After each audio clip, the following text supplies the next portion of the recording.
Hello, it is me, Ursula Bones Gray. McKay. Oh my god. She saw it coming because we planned it. I am sorry. I'm sorry to ruin the illusion of authenticity.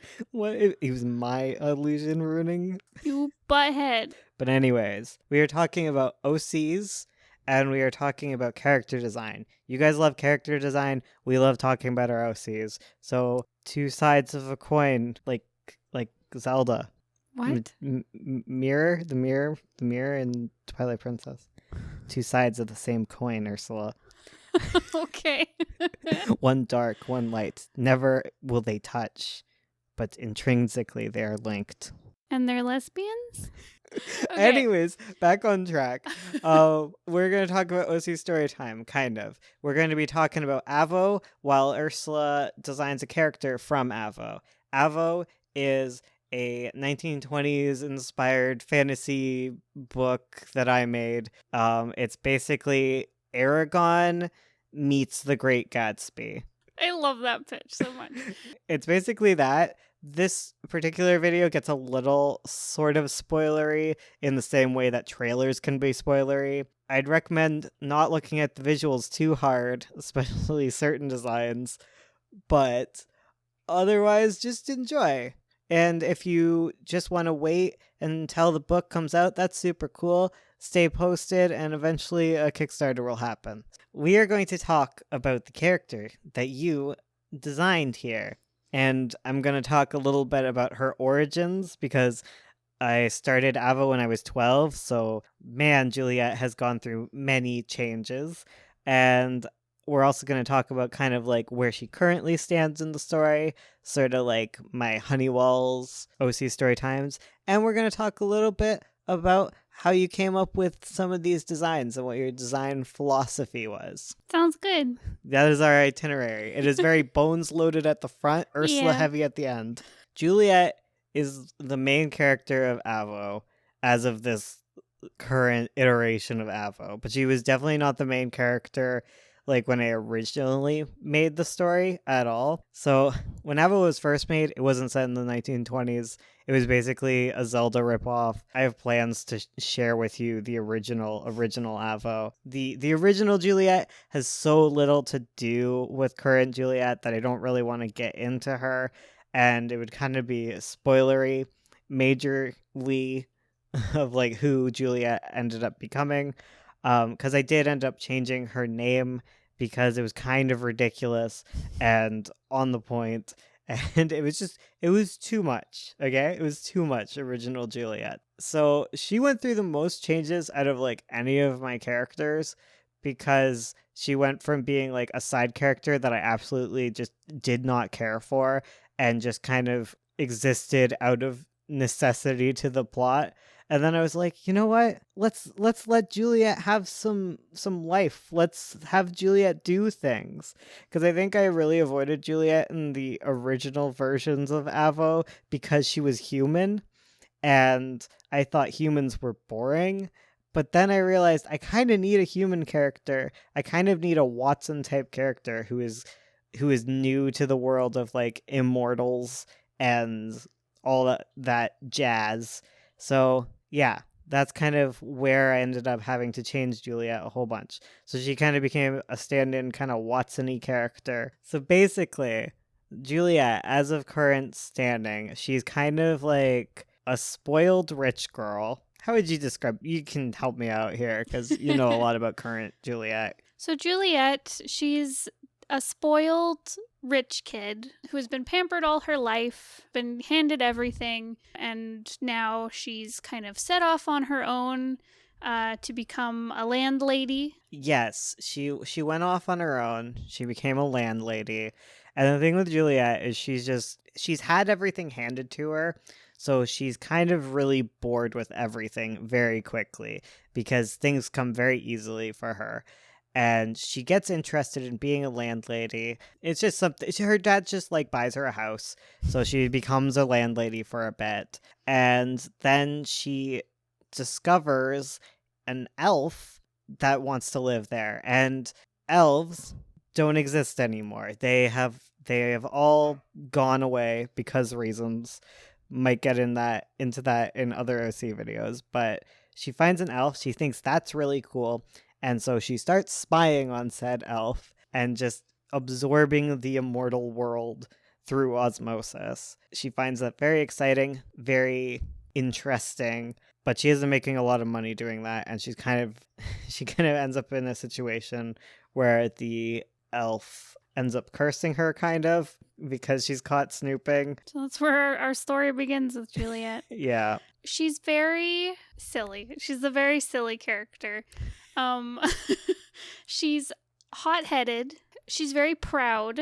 Everything's come easy for her, like we said. She wants to be like a modern woman because it's like 20s inspired, so it's moving from like the same kind of movement that happened in the actual 1920s, where it's like, you know, women started wearing short skirts and going out on their own, and suffragette stuff started. So she's like kind of... I don't know if suffragettes started entirely in Avo, but yeah.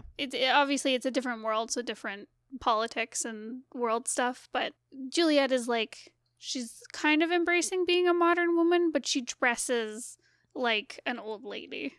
Yeah, she does.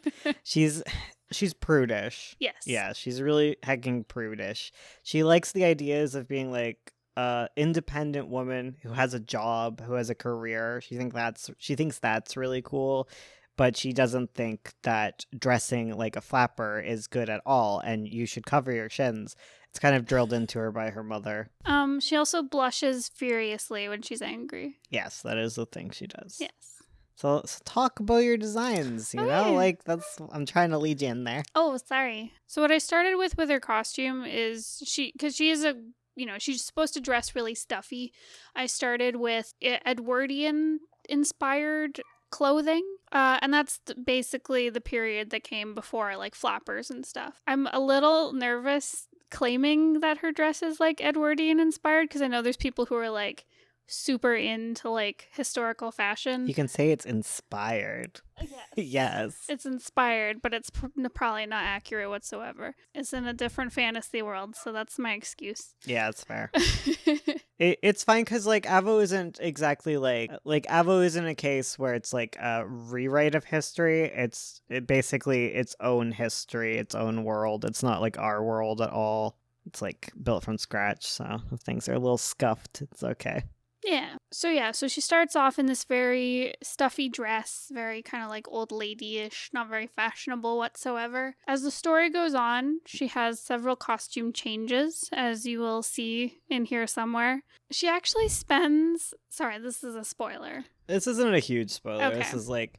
Okay, we're moving into definitely more spoiler territories. Yeah. I think the third outfit is the one that I find spoilery. Yes. So the half spoiler is that she spends most of the book naked.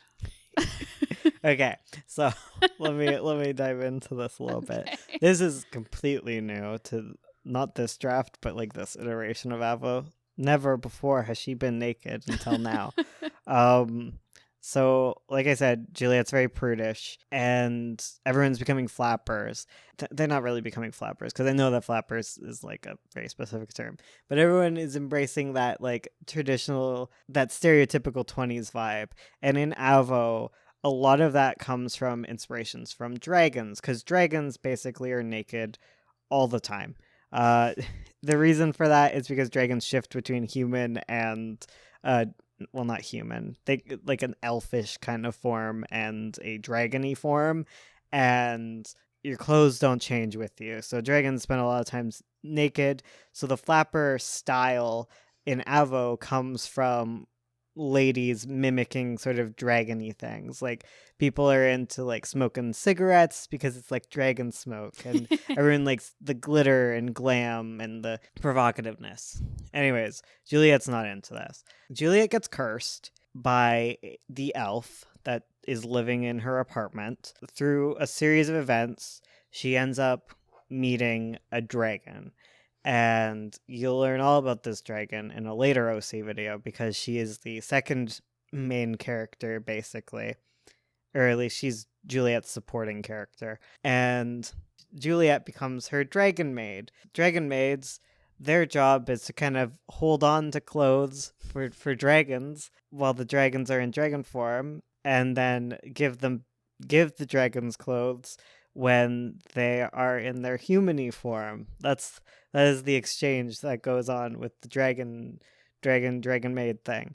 Another reason, when you are with your dragon as a dragon maid, wearing clothes is very insulting because there's a whole bunch of tradition that goes into it. But basically, it is insulting to wear armor around dragons, which kind of translates to clothing in the modern world. Because if you are a dragon's like maid or partner or whatever, by wearing armor, you're implying that your dragon can't protect you or something along those lines. It's very silly. Juliet finds it completely ridiculous, but because this dragon is going to help with her curse, she agrees to be a dragon maid and ends up naked. Such a ridiculous story. I'm sorry, it's the most ridiculous plot point in the story, but it has become interlaced as a metaphor throughout the whole thing. So I refuse to step back. That's fair. And basically, Faria, the dragon, is wearing her clothes for most of it. Yes. I forgot. Which kind of come into like you having to pick styles. Right. So I had to design a dress that the dress Juliet would be wearing when she meets Faria, and then when I'm designing Faria later, I'm going to have to figure out how she wears this dress, because she wears it very differently than Juliet would prefer. And they also have very different body types. So yeah, so it'll be fun to kind of remix this dress into a new design once I start working on Faria. And right, so then I also needed to design Juliet in her naked form, so I really had to understand her body type. Throughout the book, she's going to be like tastefully covered up, but I still needed to understand kind of how she looks overall. So one interesting thing while designing this was, because like if you guys follow our channel, if you're watching this, you probably do. I mostly do comic book work, which requires very simplified styles, because when you're working on a comic, you're going to be drawing the same characters over and over again. You want to go through it really quickly because you have to draw them multiple times for every panel on a page. So you go for more simple designs to save time and energy and stuff. But with this project, it's an illustrated novel. There's only going to be a handful of illustrations throughout it. We don't know how much at this point, but it's way less than a comic book. So Bones was like, hey, you can put like detailed patterns in this. The characters don't have to be super simplified. You can add more details. So I was like, heck, I gotta make this more detailed. I'm having a little bit of difficulty getting away from my like really super simplify it down roots, but I think that's okay, because looking at the style that I want to use for Avo, which is inspired by a lot of like 1920s illustration, a lot of it does get simplified down quite a bit. I mean, it's deco, right? Yeah. It's Art Deco. So it gets simplified down quite a bit to its basic shapes, and a lot of it feels very flat, but they do have a heavy use of patterns, especially on like clothing and stuff. Yeah, I wanted to give her dress a lovely pattern to it. Her color scheme, a lot of it is for reasons I can't talk about just because it would spoil some major plot points. But a lot of it is like around her hair color. Yeah. Honestly, I didn't try very many different colors with her because I've been reading Avo in all its iterations for a long time. And I always imagined her as just like brunette, small girl, I guess. Sorry, you just explained Juliet.